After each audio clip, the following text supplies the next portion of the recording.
ونستغفره ونعوذ بالله من شرور أنفسنا ومن سيئات أعمالنا من يهده الله فلا مضل له ومن يضلل فلا هادي له وأشهد أن لا إله إلا الله وحده لا شريك له وأشهد أن محمدا عبده ورسوله أما بعد فإن خير الحديث كتاب الله وخير الهدي هدي محمد صلى الله عليه وسلم وشر الأمور محدثاتها وكل محدثة بدعة وكل بدعة ضلالة وكل ضلالة في النار. أعوذ بالله من الشيطان الرجيم. بسم الله الرحمن الرحيم. والقرآن المجيد فذلكم وإن جاءكم منذر منهم فقال الكافرون هذا شيء عجيب أإذا متنا وكنا ترابا ذلك رجع بعيد كذلك ما تنكر الأرض منهم وعندنا كتاب حفيظ بل كذبوا بالحق لما جاءهم فهم في أمر مريض أَلَمْ يَنظُرُوا إِلَى السَّمَاءِ فَوْقَهُمْ كَيْفَ بَنَيْنَاهَا وَزَيَّنَّاهَا وَمَا لَهَا مِن فُرُوجٍ وَالْأَرْضَ مَدَدْنَاهَا وَأَلْقَيْنَا فِيهَا رَوَاسِيَ وَأَنبَتْنَا فِيهَا مِن كُلِّ زَوْجٍ بَهِيجٍ وَغَفِرَ لَهُمْ وَرِضْوَانٌ لِكُلِّ أَمْرٍ مُّنِيبٍ وَنَزَّلْنَا مِنَ السَّمَاءِ مَاءً مُبَارَكًا فَأَنبَتْنَا بِهِ جَنَّاتٍ وَحَبَّ الْحَصِيدِ وَالنَّخْلَ بَاسِقَاتٍ لَهَا طَلْعٌ نَضِيدٌ رِزْقًا لِلْعِبَادِ وَأَحْيَيْنَا بِهِ بَلْدَةً مَّيْتًا كذلك الخروج كذبت قبلهم قوم نوح وأصحاب الرس وثمود وعاد وفرعون وإخوان لوط وأصحاب الأيكة وقوم تبع كل كذب الرسل فحق وعيد وقعنا من خلق الأول بل هم في لبس من خلق جديد. وقال جل وعلا بسم الله الرحمن الرحيم والفجر وليال العشر والشفع والوتر والليل إذا يسر. السلام عليكم حبیب ساتھیوں، سمجھتی ماں اور بہنوں،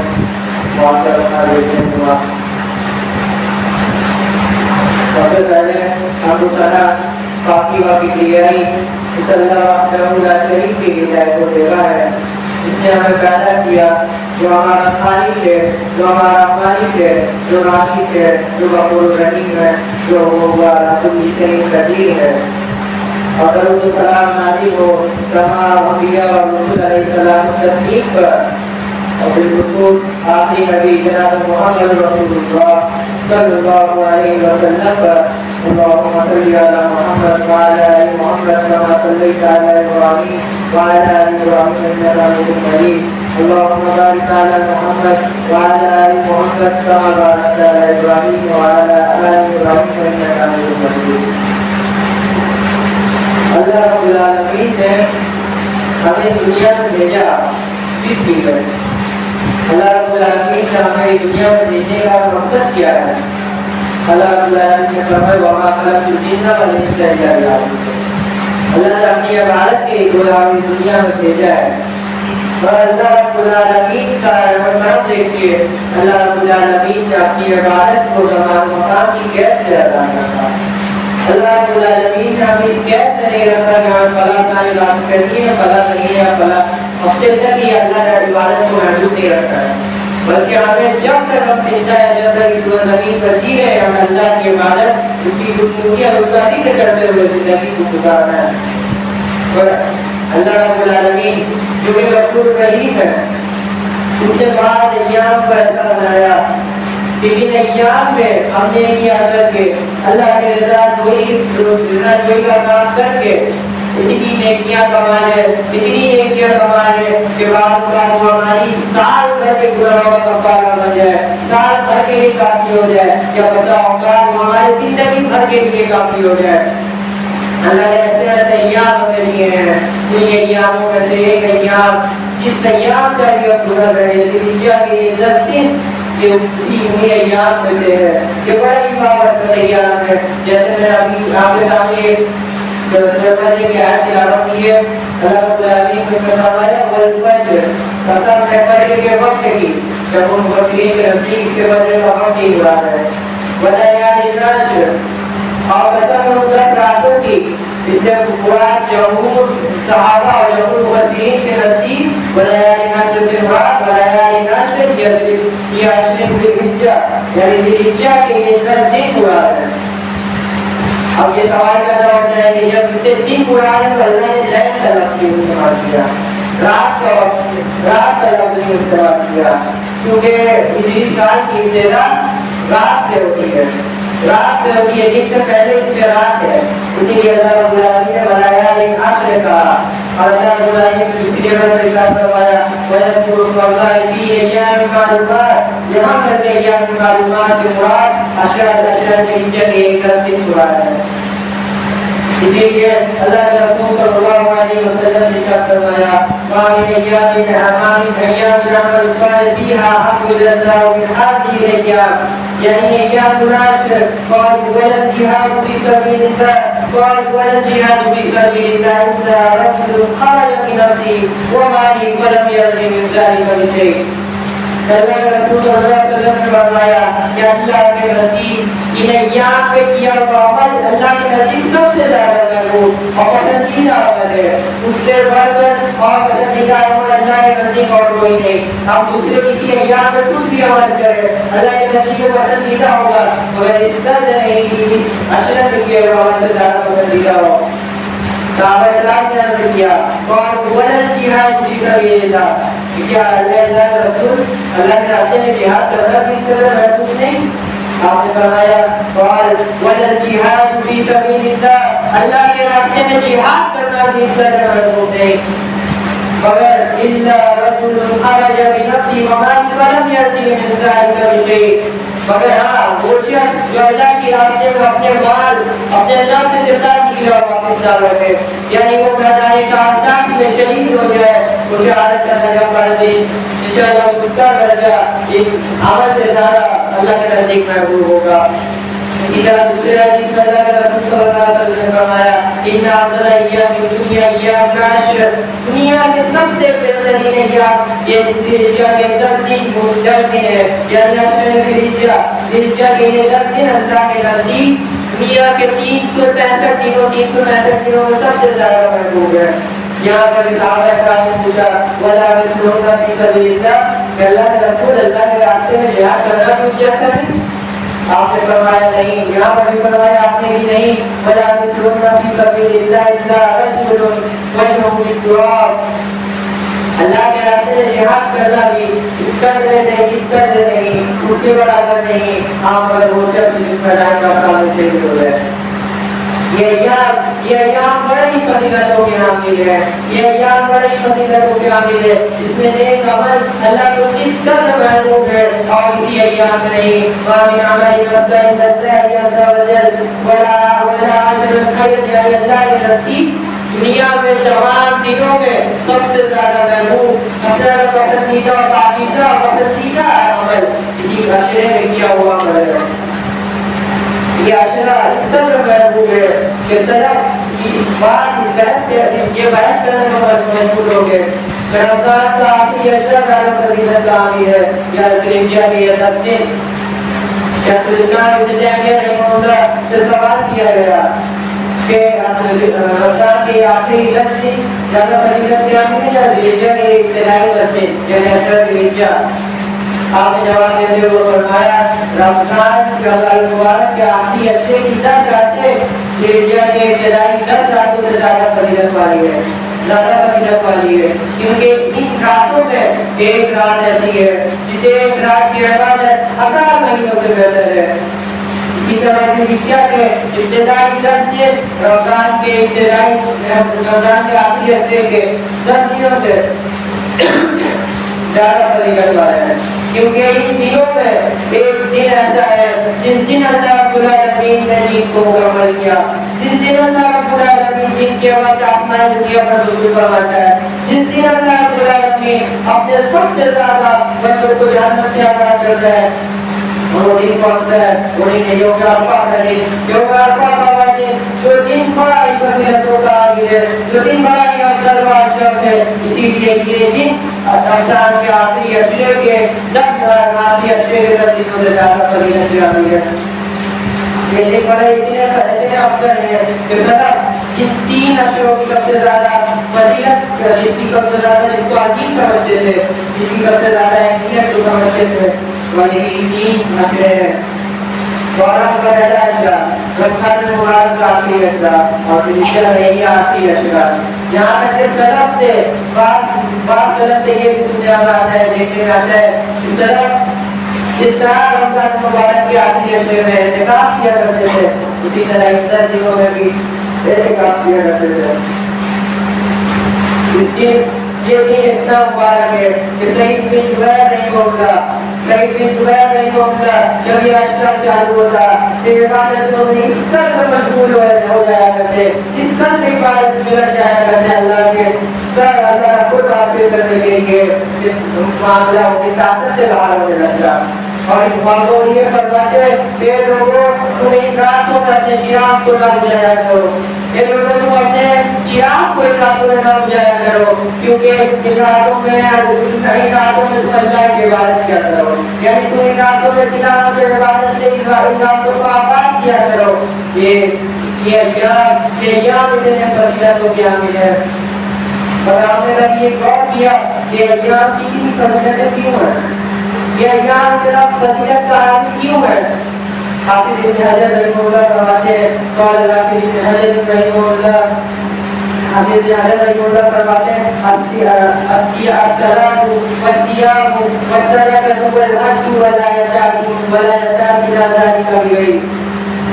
ان دنوں میں اتنی بڑی بڑی عبادتیں، امہات العبادات، اس میں اتنی بڑی بڑی عبادتیں جمع ہو رہی ہیں۔ ارکان اسلام کی جو بڑی بڑی عبادتیں ہیں وہ ارکان اسلام کی سب عبادتیں اکثر اس میں جمع ہو جاتی ہیں، اور وہ عبادتیں کیا کیا ہیں؟ الصلاۃ نماز، والصیام روزہ، والصدقۃ والصوم خیرات، والحج ولا يزال ذلك بغير۔ اور یہ جو عبادتیں ہیں یہ اس اشرے کے علاوہ کسی اشرے میں جمع ہونا اتنا ناممکن ہے کہ کسی اشرے میں جمع ہی نہیں ہو سکتی ہیں، اسی لیے یہ اشرا اتنا فضیلتوں کا حامل ہے۔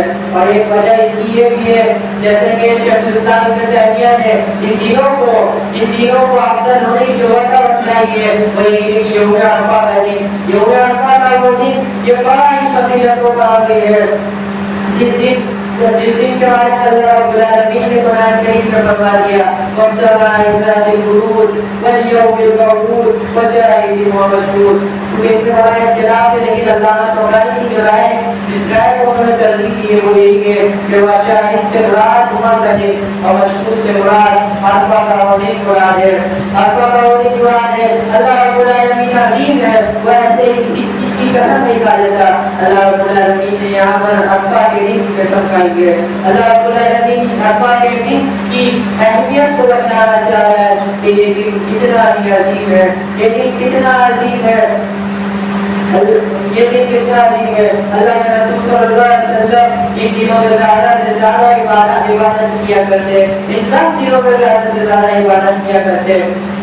اور اس کے بعد یہ اشرف یعنی یوم النحر کرے، اللہ کے رسول صلی اللہ علیہ وسلم فرماتے ہیں کہ ان 10 دنوں میں اشرف کے 10 دنوں میں یوم النحر کرے سب سے زیادہ فضیلت والا ہے۔ یوم النحر ثم یوم الفطر، اس کے بعد سب سے زیادہ فضیلتوں کا حامل کون سا دن ہے؟ 11 ذی الحجہ، یعنی قربانی کے بعد کا دن، جن کے اس دن حجاج کرام اپنا حق مکمل کرتے ہیں، وہ حجاج کرام جو اللہ رب العالمین کے مہمان ہیں.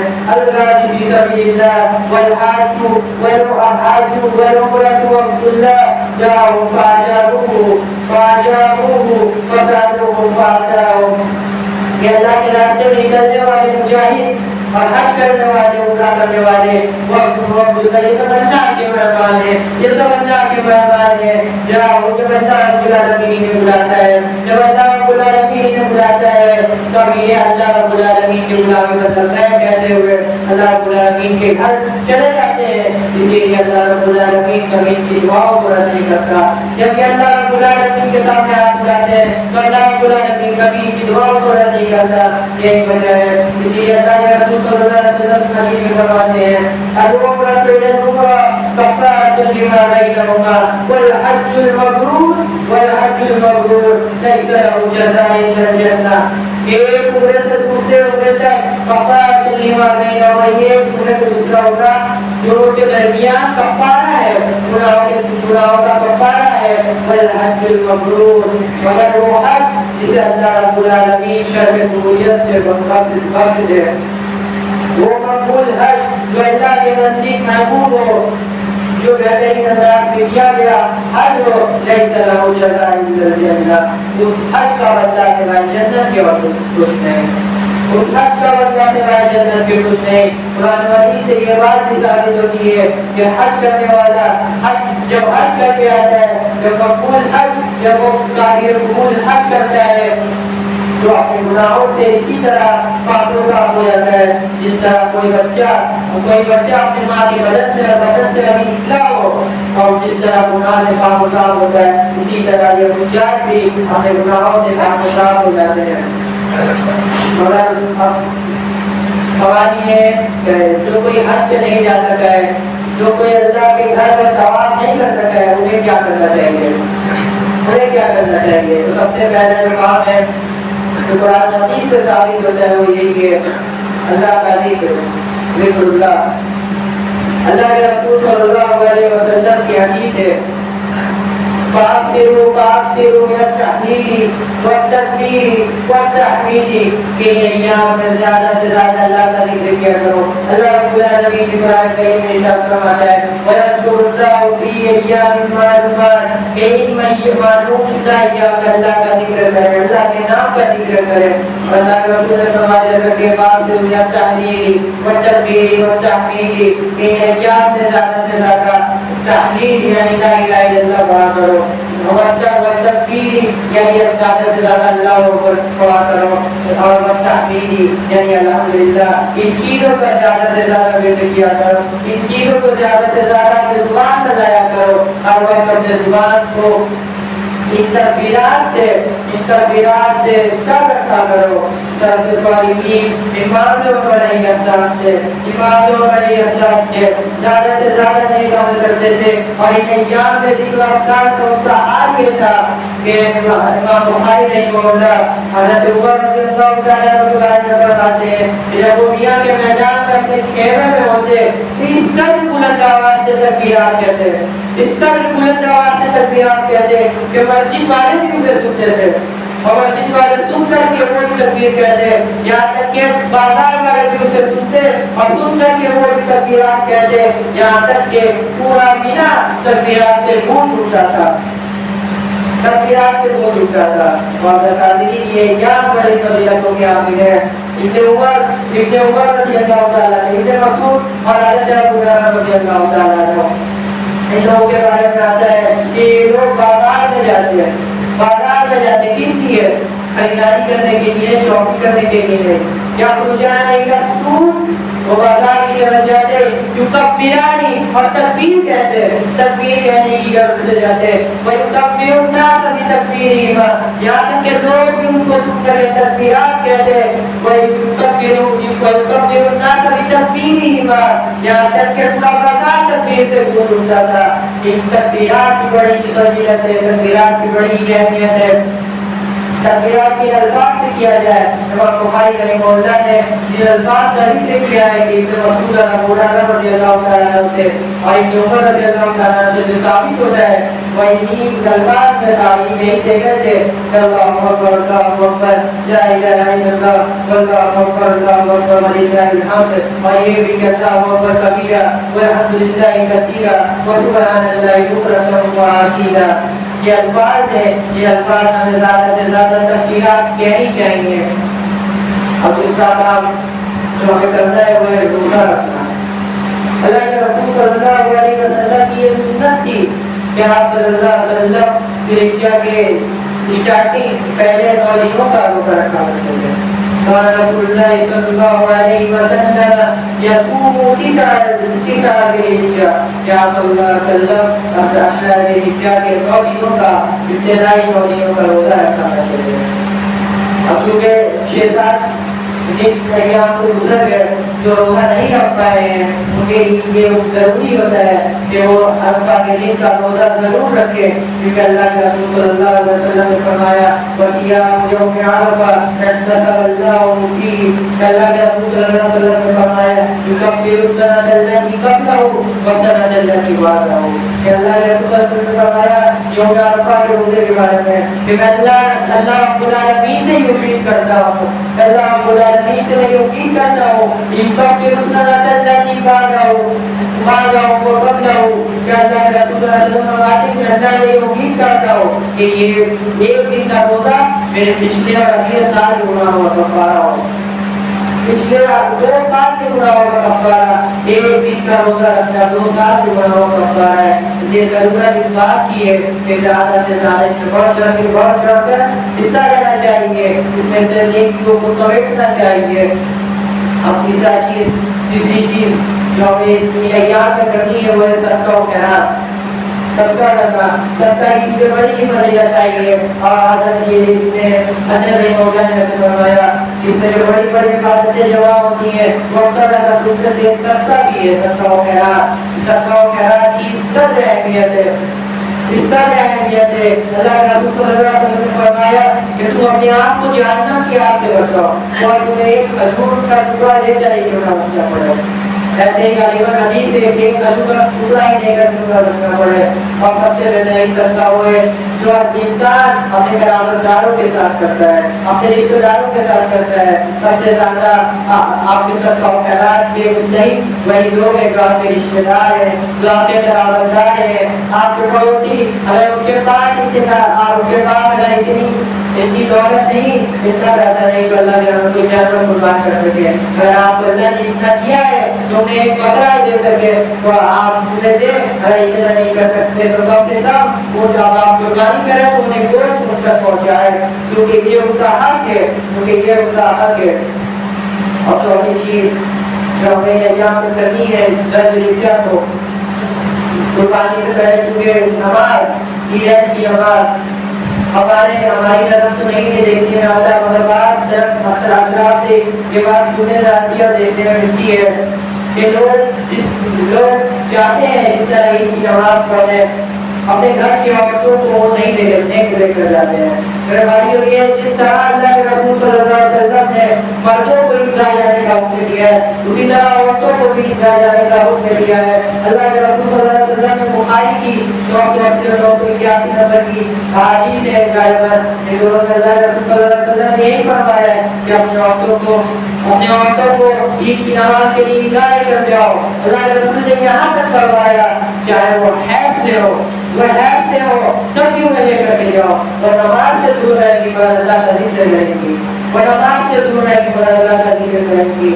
اللہ کے رسول صلی اللہ علیہ وسلم نے یہاں تک فرمایا کہ اگر کسی بہن کے پاس دو بچہ نہ ہو، چادر نہ ہو، تو اپنے دوسرے بہن سے چادر مانگ کر کے عید کی نماز کے لیے جائے، اگر عید کی نماز کے لیے جائے۔ اسی لیے ہمارے اوپر یہ واجب ہوتا ہے کہ ہم اپنے گھر کے عورتوں کو، اپنے گھر کے بچوں کو، تمام لوگوں کو عید کے لیے نماز کے لیے نماز کے لیے بھیج کر کے جائے۔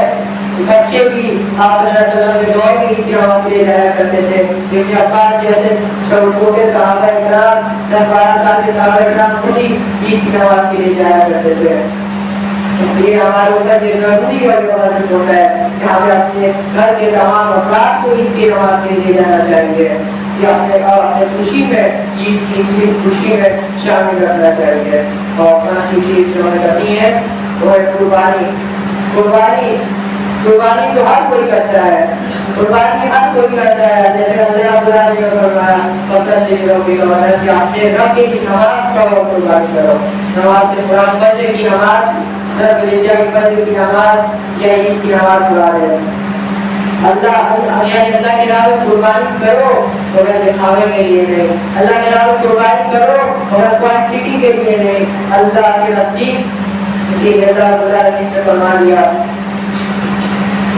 لن ينال الله لحومها ولا دماؤها ولكن يناله التقوى منكم. کہ اللہ کے نزدیک نہ ہی جانور کا خون پہنچتا ہے نہ ہی اس کا گوشت پہنچتا ہے. اللہ کے نزدیک اگر کوئی چیز پہنچتی ہے تو آپ کے دل کا جذبہ پہنچتا ہے, دل کا جذبہ پہنچتا ہے, وہ تقویٰ پہنچتا ہے جس تقوی کے ساتھ آپ اس جانور کو ذبح کرتے ہیں.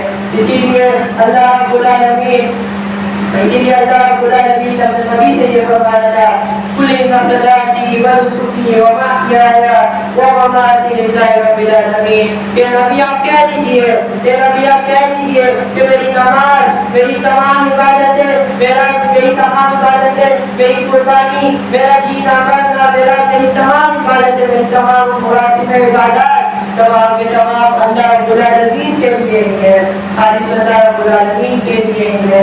اس لیے ہم پر یہ ضروری ہوتا ہے کہ ہم اللہ رب العالمین کے لیے قربانی کو پیش کریں نہ کہ دکھاوے کے لیے. آخر اللہ رب العالمین سے دعا ہے کہ اللہ العالمین ہم تمام لوگوں کو کہنے اور سننے سے ناراض کرنے کی توفیق عطا فرمائے. اپنی لوگوں کی یاد اور اللہ علیہ کو وقت کرو انہ هو الغفور الرحیم. باقی دعوانا الحمدللہ رب العالمین.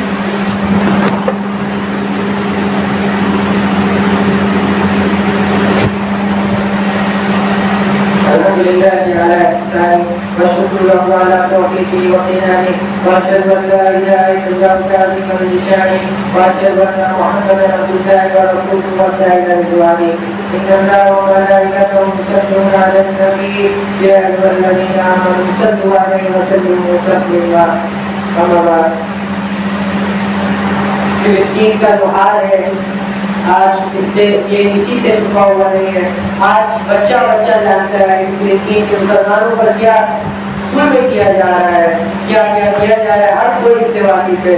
اس لیے ہمیں اپنی دعاؤں میں اپنے تہواروں میں انہیں بھولنا نہیں چاہیے. اپنی دعاؤں میں ان سے ان کی نجات کی دعا کرنی چاہیے. ان والدین کو یاد رکھنا چاہیے, جنہوں نے اپنی اولاد کو اپنے سامنے شہید ہوتے دیکھا ہے. ان اولاد کو یاد رکھنا چاہیے جن اولاد نے اپنے والدین کو اپنے سامنے شہید ہوتے دیکھا ہے. ان بھائی کو یاد رکھنا چاہیے جن بہنوں نے اپنے بہنوں کو اپنے سامنے شہید ہوتے دیکھا ہے. ان بہنوں کو یاد رکھنا چاہیے جن بہنوں نے اپنے بھائی کو اپنے سامنے شہید ہوتے دیکھا ہے. ان تمام لوگوں کو یاد رکھنا چاہیے. ہم زیادہ کچھ نہیں کر سکتے, اگر کسی کے پاس اتنی استطاعت ہے کہ ان کی مدد کر سکے, ظاہری طور پر بھی مدد کر سکے تو وہ ضرور مدد کرے. اور اگر کچھ نہیں کر سکتا تو سب سے بڑا ہتھیار ہمارے پاس ہے وہ اللہ رب العالمین کا دیا ہوا یہی ہے کہ ان کے لیے دعا اور استغفار کریں, اپنے لیے استغفار کی دعا کریں, ان کے لیے دعا کریں کہ اللہ رب العالمین فلسطین کے مسلمانوں کی حفاظت فرما. اللہ رب العالمین تم پر ہونے والے ظلم کو کم کر دے. یا اللہ تم پر ہونے والے ظلم کو بند کر دے. یا اللہ ظالموں کو کیا انجام تک پہنچا. اللهم صل على محمد وعلى آل محمد كما صليت على إبراهيم وعلى آل إبراهيم إنك حميد مجيد. ربنا آتنا في الدنيا حسنة وفي الآخرة حسنة وقنا عذاب النار. ربنا آتنا في الدنيا حسنة وفي الآخرة حسنة وقنا عذاب النار. عباد الله رحمكم الله, إن الله يأمر بالعدل والإحسان وإيتاء ذي القربى وينهى عن الفحشاء والمنكر والبغي يعظكم لعلكم تذكرون. اذكروا الله يذكركم وارجوه يستجب لكم ولذكر الله أكبر والله يعلم ما تصنعون.